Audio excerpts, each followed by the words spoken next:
right. Well, spill the beans, man. What happened last week? Why'd you stop people? Why couldn't people buy the GameStop shares? The people demand an answer, and they want to know the details and the truth. Yep. Okay, so let me start by giving a little bit of background. So I'm the chief executive of Robinhood. Robinhood's actually a Just go on. I'll go through this quickly. Don't worry. This is important. It's actually a couple of companies. So there's an introducing broker dealer called Robinhood Financial, and that basically is the app that you know and love. It processes trades. You're a customer of Robinhood Financial. Then there's a clearing broker dealer, Robinhood Securities, that clears and settles the trades. And then we have Robinhood Crypto, which is our crypto business. All of these are kind of different entities that are differently operated. So basically Wednesday of last week, we just had, unprecedented volume, unprecedented load on the system. A lot of these, so-called meme stocks were, going viral on social media, and people were joining Robinhood, and there was a lot of net buy activity on them, as you guys all know. And Robinhood at this time, I think, was number one on the iOS App Store, and pretty close, if not number one, on Google Play as well. So just unprecedented activity. And so Thursday morning, right? So I'm sleeping, but at 3:30 a.m. Pacific, our operations team receives a file from the NSCC, which is the National Securities Clearing Corporation. So basically, as a clearing broker, and this is where Robinhood Securities comes in, we have to put up money to the NSCC based on some factors, including things like the volatility of the trading activity, concentration into certain securities, and this is the equities business, so it's based on stock trading and not options trading or anything else.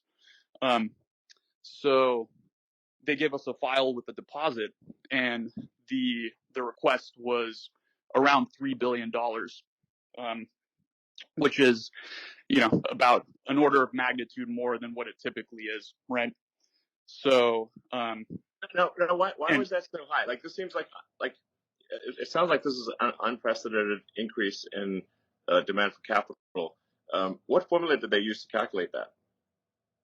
Well, yeah, and just to give context, Robinhood up until that point has raised, a little bit, around $2 billion in total venture capital up until now. So it's a big number. Like $3 billion is a large number, right? So basically the details are, we don't have the full details. It's a little bit of an opaque formula, but there's a component called the VAR of it, which is value at risk, and that's based on kind of some fairly quantitative things, although it's not fully transparent. So there are ways to reverse engineer it, but it's not kind of publicly shared. And then there's a special component, which is discretionary. So that kind of acts as a multiplier, and basically discretionary meaning like it's just their opinion. Yeah, it's a little bit. I mean, I'm sure there's definitely more than just their opinion, but basically, well, I mean, I guess like it's based on growth. What everyone wants to know is like, did something maybe shady go down here? Like it's like, seems weird that you'd get a sudden $10 billion demand. $3 in the morning. Sorry, how much? Yeah, it was $3 billion US. $3 billion. Okay, $3 billion around. Just suddenly out of nowhere.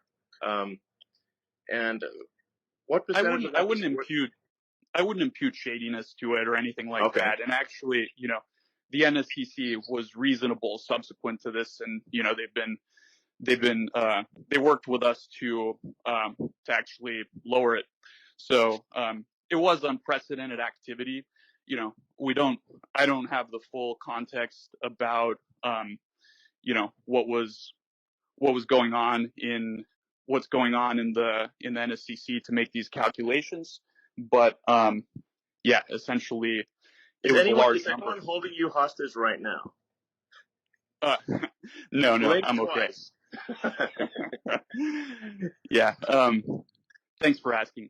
But anyway, so this was obviously nerve-wracking, and I actually was asleep at this point. You know, the operations team was fielding this at 3 o'clock, and then we got back, we put our heads together. Um, our chief operating officer basically said, "Look, let's call up the higher ups at the NSCC and kind of figure out what's going on. Maybe there's some way we can work with them." And basically there was another call, and they lowered it to something like $1.4 billion from 3. Okay. So, okay, we were making some progress, right? And then, but it's still a high number. And then we basically proposed, well, let's explain how we plan to, let's explain how, we'll manage risk in these symbols throughout the day. We proposed marking these volatile stocks that were kind of driving the activity, position closing only.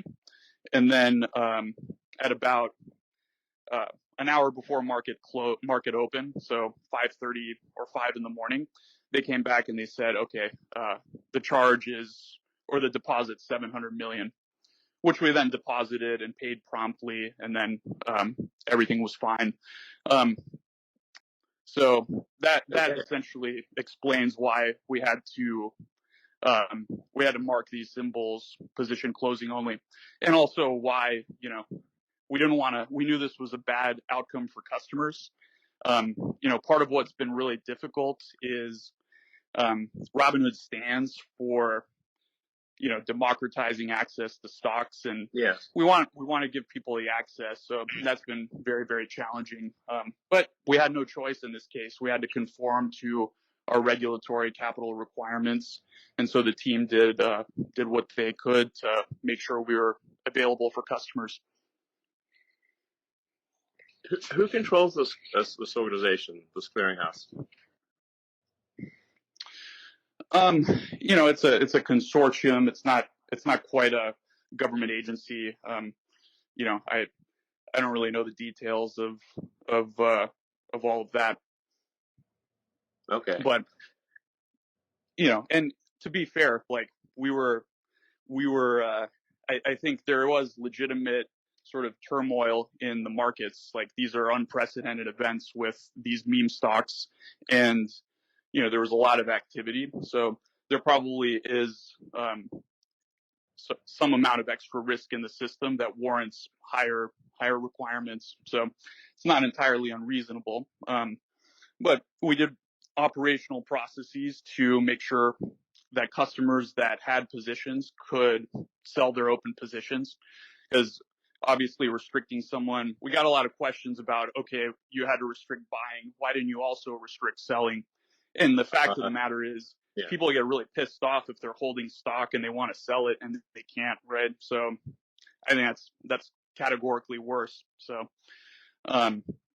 and lots of other brokers, I think, were in the same situation. Robinhood was in the news, but you sort of heard this industry wide, right? Other brokers basically restricted the same exact activity. All right, so it sounds like this organization calls you up and they basically have a gun to your head, either hand over this money or else. And so, because I mean, like, basically what people are wondering is, like, did you sell your clients down the river, or did you have no choice? And if you had no choice, that's understandable. But then, we got to find out why you had no choice, and who are these people that are saying you have no choice?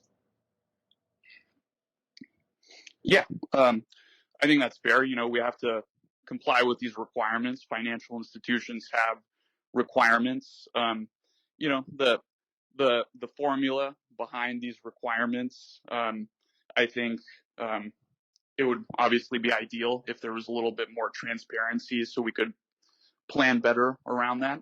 But to be fair, we were able to open and serve our customers, and 24 hours later, our team raised over $1 billion in capital, so that when we did open, when we do open tomorrow morning, we'll be able to kind of relax the stringent position limits that we put on these securities on Friday.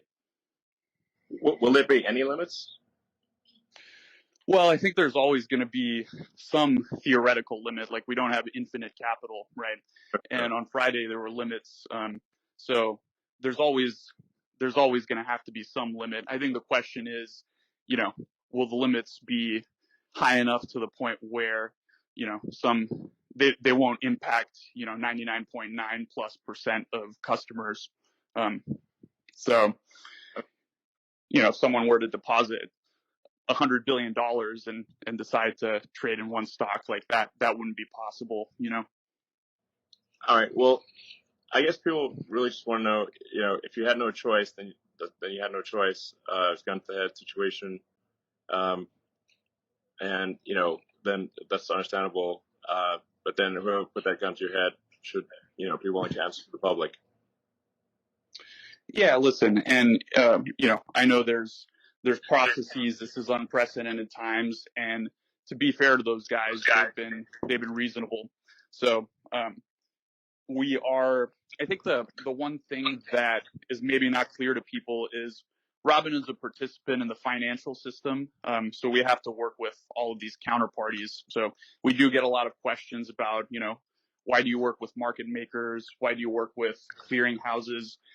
Vertically integrating and getting, it's hard enough to build introducing a clearing broker dealer. Not too many people have done that, but the financial system that allows customers to trade shares is sort of a complex web of multiple parties, and